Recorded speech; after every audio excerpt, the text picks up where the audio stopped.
নমস্কার বন্ধুরা, শ্যামলী রান্নাঘরে আপনাদের সবাইকে স্বাগত। আপনারা কেমন আছেন? আশা করি খুব ভালো আছেন। তো আমিও ভালো আছি। তো এখানে দেখুন বন্ধুরা, আমি 4 পিস তেলাপিয়া মাছ নিয়েছি।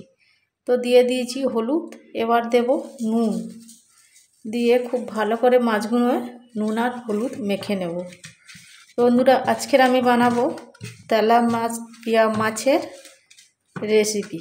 তো কি দিয়ে বানাবো সেটা আপনারা সঙ্গে থাকুন, দেখতে থাকুন, সবটাই দেখাবো। তো নতুন ও পুরনো বন্ধুদের অসংখ্য ধন্যবাদ ও অনেক অনেক ভালোবাসা। তো বন্ধুরা, ভিডিও শুরুতে একটা লাইক দিয়ে শুরু থেকে শেষ পর্যন্ত দেখবেন।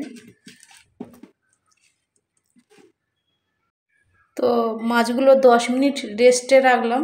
ততক্ষণ আমি সবজি রেডি করে নেব, কি কি মাছের সাথে দেবো সেইগুলো রেডি করব। এখানে কেটে ধুয়ে নিয়েছি ওলকপি আর আলু। তো কড়াইয়ে তেল দিয়েছিলাম, তেলটা গরম হয়ে গিয়েছে। এবারে মাছগুলো ভেজে নেব। আমি এখানে তেলাপিয়া মাছ নিয়েছি, আপনারা যে কোনো মাছ নিতে পারেন আপনাদের পছন্দ অনুসারে, তাতেও ভালো লাগবে।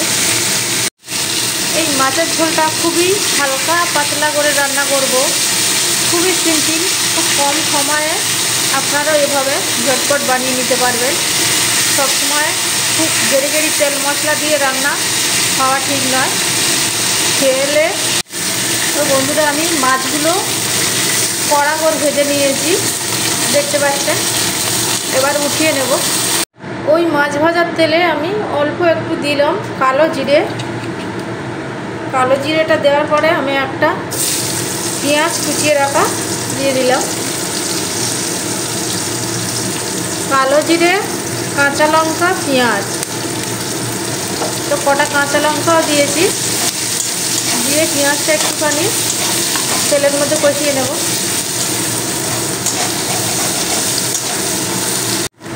তো পেঁয়াজ লঙ্কা কিছুক্ষণ কষিয়ে নিলাম।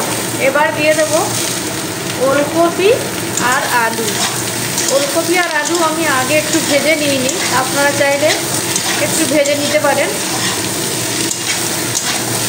তো দিয়ে দিলাম। এবার আমি কিছু সময় কষাবো।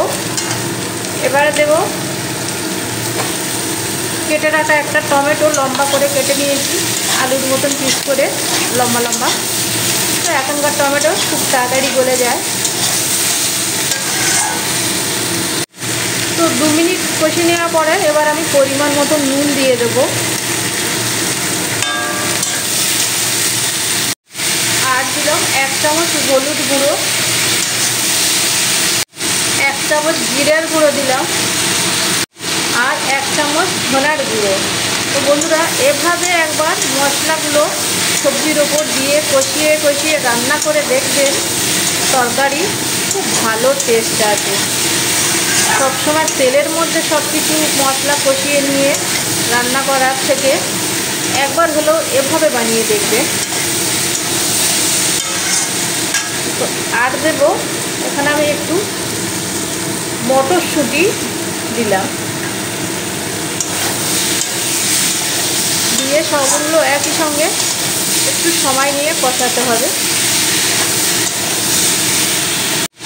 তো বন্ধুরা, নুন দেওয়ার পরে সবজিতে একটা জল বেরোয় সবজি থেকে। তো আমি গুঁড়ো মশলা দেওয়ার পরে আর ওই জন্য এক্সট্রা জল দিয়ে আর কষাতে হলো না। সবজির জলে মশলাটা খুব ভালো করে সবজির সঙ্গে কষানো হয়ে যাচ্ছে। তো বন্ধুরা, 5 থেকে 7 মিনিট সময় নিয়ে খুব ভালো করে কষিয়ে নিয়েছি।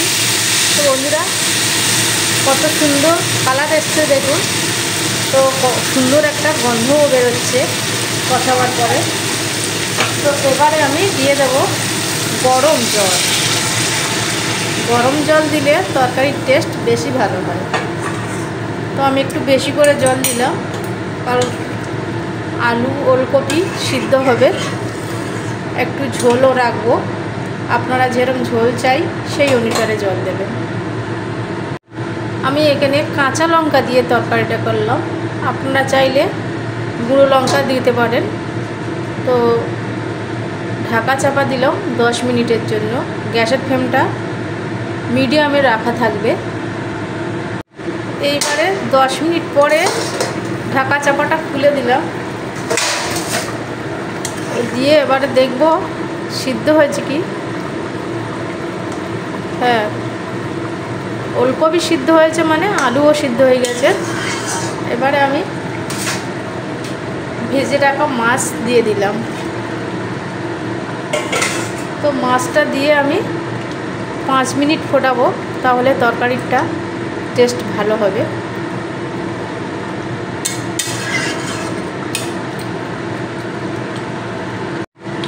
আবারও আমি 5 মিনিট ঢেকে দিলাম। তো বন্ধুরা, চেক করে নিয়েছি আমি, নুন ঝাল সব ঠিক আছে। তো এরকম কড়াইশুঁটি আলু ওলকপি মাছ দিয়ে ঝোল দুর্দান্ত লাগে। তো বন্ধুরা, কেমন হলো আমার কমেন্টে জানাতে ভুলবেন না।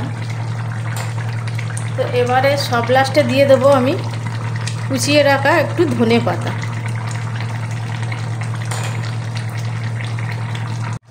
তো ধনে পাতাটা দিয়ে 1 মিনিট ফুটিয়ে আমি নামিয়ে নেব।